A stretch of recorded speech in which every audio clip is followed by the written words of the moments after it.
Baik, selamat siang adik-adik, rekan-rekan mahasiswa-mahasiswi sekalian. Selamat datang, selamat bergabung kembali di mata kuliah Analisis dan Visualisasi Data, Fakultas Sains dan Teknologi Universitas Terbuka. Pada kesempatan siang hari ini, bersama saya Ahmad Dhani Wicaksono, kita akan mempelajari tentang tools atau alat yang digunakan untuk membuat sebuah grafik, sebuah tampilan data dari analisis dan visualisasi data itu sendiri. Langsung saja kita mulai dengan yang pertama. Kita coba dulu. Ya, tools analisis dan visualisasi data. Jadi definisi analisis dan visualisasi data, alat-alatnya di sini atau perangkatnya, yaitu adalah aplikasi yang digunakan untuk mengolah atau menganalisis serta menampilkan data dalam bentuk yang lebih mudah dipahami, seperti grafik, diagram, tabel, maupun dashboard interaktif lainnya. Tujuannya untuk apa sih? Tujuannya adalah agar penggunaan dapat menarik kesimpulan, menemukan pola, serta mengambil keputusan yang lebih tepat berdasarkan data yang telah diolah. Jadi analisis dan visualisasi data ini biasanya digunakan teman-teman kita sebagai seorang data analis atau data science, di mana berdasarkan data tersebut dia bisa menampilkan seperti yang dia inginkan, mungkin grafik atau diagram, tabel, maupun dashboard interaktif yang dia inginkan. Tujuannya untuk apa sih sebuah visualisasi data dan analisis data ini digunakan? Selain sebagai untuk menarik sebuah kesimpulan, ini juga bisa ditentukan untuk menemukan pola seperti apa yang ada di data tersebut, serta nantinya bisa sebagai untuk decision tree atau pengambilan keputusan yang tepat dari data yang sudah diolah tadi. Nah, jadi itu tadi adalah alat analisis dan visualisasi data serta manfaatnya. Lalu contohnya seperti apa aja ini? Macam-macam sekali. Yang pertama ada Microsoft Excel. Tentunya teman-teman sudah paham dan juga sering menggunakannya. Ini biasanya digunakan untuk pengolahan data sederhana, juga bisa untuk pembuatan tabel, grafik, dan analisis statistik dasar. Jadi ini Excel digunakan untuk pengolahan data awal yang sekarang sudah sering digunakan untuk teman-teman yang lain. Jadi tidak hanya para akuntan, para manajemen, semua sekarang sampai ada perlombaannya ya untuk Excel sendiri itu. Jadi memang Microsoft Excel ini terus berkembang seperti itu. Lalu selanjutnya ada Google Data Studio atau Looker Studio.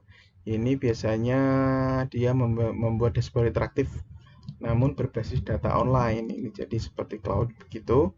Jadi Google Data Studio ini juga menampilkan atau bisa digunakan sebagai analisis dan visualisasi data. Lalu ada Tableau. Nah, ini Tableau ini biasanya digunakan untuk alat visualisasi data profesional, biasanya untuk analisis kompleks begitu dan presentasi yang interaktif. Jadi seorang data analis atau data science yang mungkin berkarir di bidang data analis dan data science di luar negeri, biasanya dia bisa menggunakan Tableau, Power BI, Python ataupun RStudio. Lalu selanjutnya ada Power BI atau Power BI. Ini adalah Power BI ini sebagai alat bantu Microsoft ya untuk analisis data bisnis atau data bisnis dalam pembuatan laporan visual. Jadi dari Microsoft ini juga salah satu tampilannya juga oke, dan juga mempermudah teman-teman untuk data analis awal ataupun data science pemula untuk mempelajarinya. Lalu selanjutnya ada Python ya. Jadi Python ini digunakan oleh data analis dan data science yang memiliki basic mendalam terkait dengan pemrograman statistik. Biasanya ini lebih cenderung suka menggunakan Python ya, karena data-data di deskripsinya jauh lebih rapi dan juga menggunakan bahasa pemrograman terbaru begitu. Jadi teman-teman biasanya para data analis dan data science yang sering atau memiliki background dari pemrograman ataupun menyukai dunia pemrograman statistik itu biasanya menggunakan Python gitu. Lalu nanti yang akan kita pelajari adalah R atau RStudio. Ini dimana ini adalah tampilan sederhana dari analisis statistik, dan ini biasanya menggunakan visualisasi data ilmiah begitu. Jadi sebenarnya ini juga bisa digunakan di beberapa studi kasus. Nanti kita akan mempelajarinya bersama-sama di materi selanjutnya terkait dengan RStudio itu. Yang terakhir ada SPSS atau Smart PLS, yaitu biasanya digunakan untuk dalam metode penelitian atau penelitian akademik yang bersifatnya bisa juga analisis data yang bersifat kuantitatif begitu. Oke, pada kesempatan siang hari ini kita akan mempelajari pertemuan awal kita, yaitu dengan menginstal R atau RStudio ini di perangkat teman-teman semua, baik laptop maupun PC ya. Jadi RStudio adalah bahasa pemrograman yang sangat kuat untuk eksplorasi data, visualisasi, dan analisis data. Nah, RStudio ini adalah pengembangan terintegrasi atau EDA yang memudahkan penggunaan R atau bahasa pemrograman R ya. Dalam kursus ini nanti kita akan dalam mata kuliah ini nanti kita akan menggunakan RStudio untuk berinteraksi dengan bahasa pemrograman R. Nah, untuk langkah-langkahnya ini sudah saya tuliskan di sini. Teman-teman bisa pergi ke situsnya shiren.r_project.org. Oke. Kita coba juga dengan sistem operasi Mac OS ya, atau sistem. Kita coba ketik Shiren. Oh, ini sudah. Sip.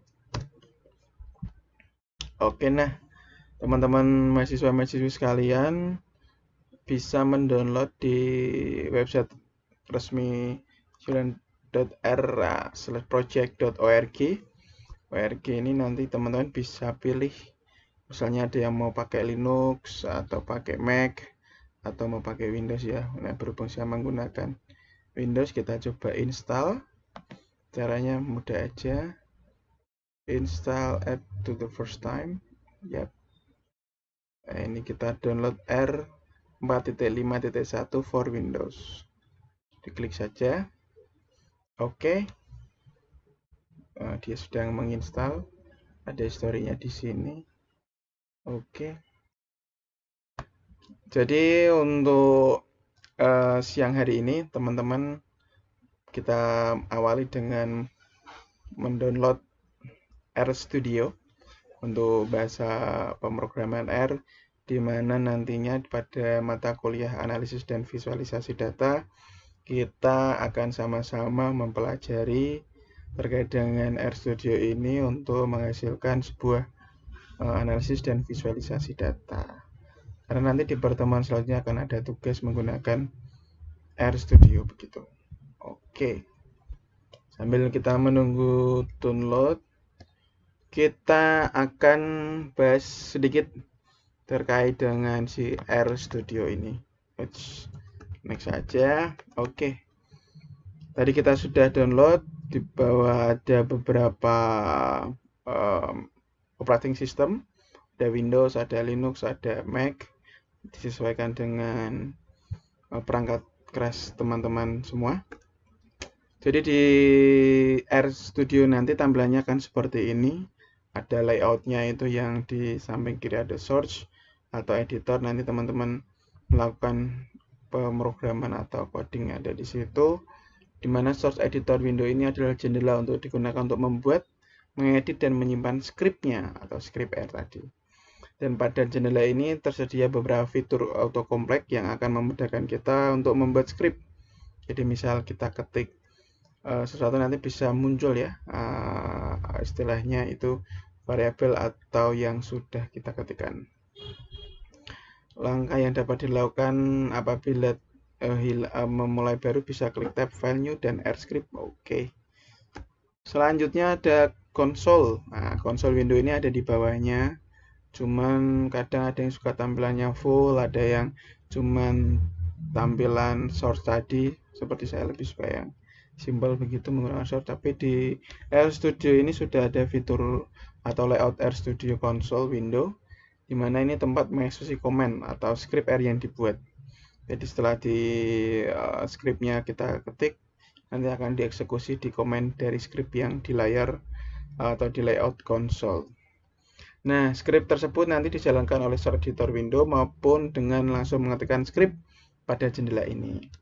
Jadi biasanya kalau yang sudah hafal terkait dengan deklarasi programnya atau codingnya atau variabelnya, dia bisa langsung script di situ, jadi bisa aman. Tapi kalau kita mau aman lagi, tidak terjadi kesalahan, biasanya saya menggunakan Notepad++ untuk melakukan pengkodingan awal terlebih dahulu begitu. Jadi nanti di Notepad++ bisa disetting di language-nya menggunakan bahasa R begitu ya. Oke, selanjutnya ada environment atau historinya atau connection-nya, di mana di jendela environment ini ada beberapa tab terkait dengan menampilkan daftar data atau nilai yang sedang aktif. Terus ada juga historinya, tentunya menampilkan komen yang tadi teman-teman mahasiswa-mahasiswi sudah lakukan input script begitu.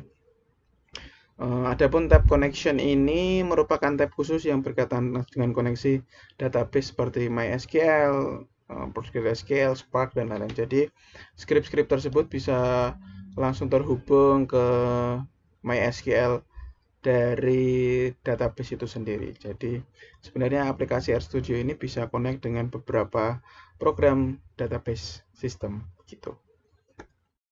Lalu yang terakhir ada files, plot atau help atau viewer, ya ini seperti kalau di cursor bar itu seperti help view itu di pojok kanan sendiri ya. Kalau ini ada taruh di bawah.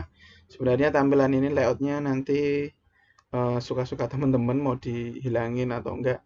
Yang jelas adalah dari isi RStudio ini sudah memberikan layout untuk files, plot, page, dan help viewer begitu. Dimana ini khusus untuk tab page kita dapat melihat daftar library-nya. Library-nya itu seperti data-datanya itu ada di bawah sini. Ada di sini ya ini. Ada AirProj yang sudah kita upload berapa gitu.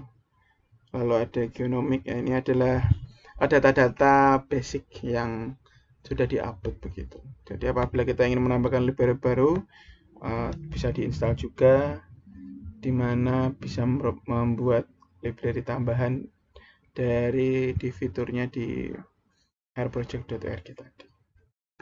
Oke, kita cek apakah instalan RStudio kita sudah berhasil. Oh, kurang sebentar lagi ya. Kurang 25 second lagi. Jadi pada pertemuan pertama ini kita mempelajari terkait dengan analisis dan visualisasi data menggunakan aplikasi RStudio atau bahasa pemrograman R begitu. Teman-teman bisa menggunakan Windows, bisa menggunakan Mac, ataupun bisa menggunakan Linux. Nah, jadi nanti disesuaikan. Di home tadi ada Linux, Mac, ataupun Windows. Oke, sudah terinstall. Kita coba buka filenya.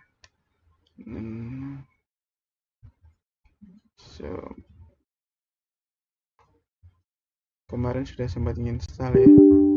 Oke, kita install. Kita tunggu. Mana sih? Membuk ya ini ya. Bentar. Kita minimize dulu. Minimize lagi. Biar kelihatan. Oke. Select the language, kita pakai bahasa Inggris saja. Sini kita baca general public dari licensing-nya. Di next aja. Nanti filenya akan tersimpan di C, program file RR45.1. Next.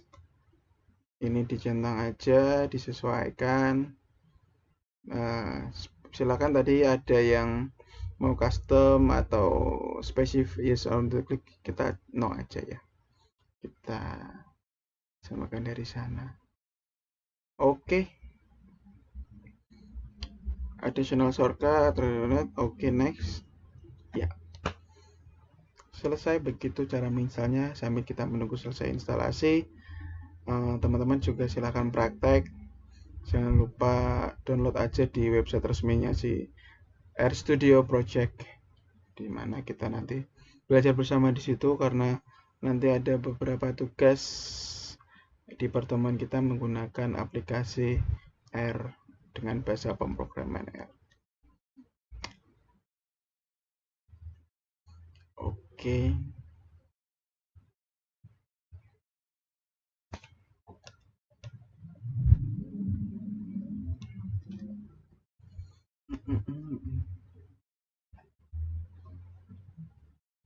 Yap, sudah finish. Nice. Ini yang tadi ya ketumpuk ya. Oke, ini dia si R. Kita coba buka. Nah, ini adalah tampilan dari si RQuy, dimana teman-teman bisa sort R-code di sini, mau bikin baru atau sudah mempunyai workspace gitu. Ini queue-nya tampilannya. Oke, package. Ini digunakan untuk membuka folder yang kemarin sudah simpan, misalnya seperti itu. Ini ada bisa melanjutkan image.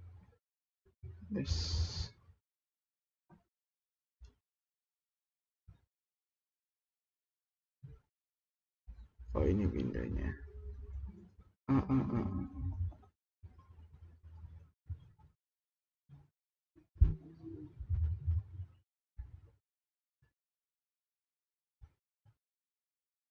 Ini data matrixnya bisa. Oke.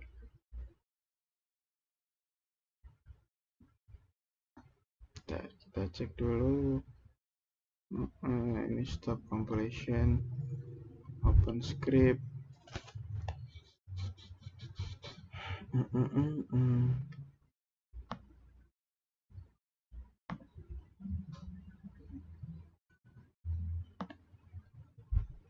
Status barnya. Start code belum pernah bikin ya.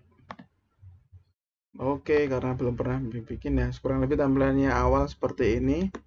Nanti bisa kita sesuaikan. Di materi selanjutnya kita akan membuat latihan soal terkait dengan si RStudio ini. Begitu. Terima kasih, selamat siang rekan-rekan mahasiswa sekalian. Sampai berjumpa kembali di waktu dan lain kesempatan. Selamat siang dan sampai jumpa.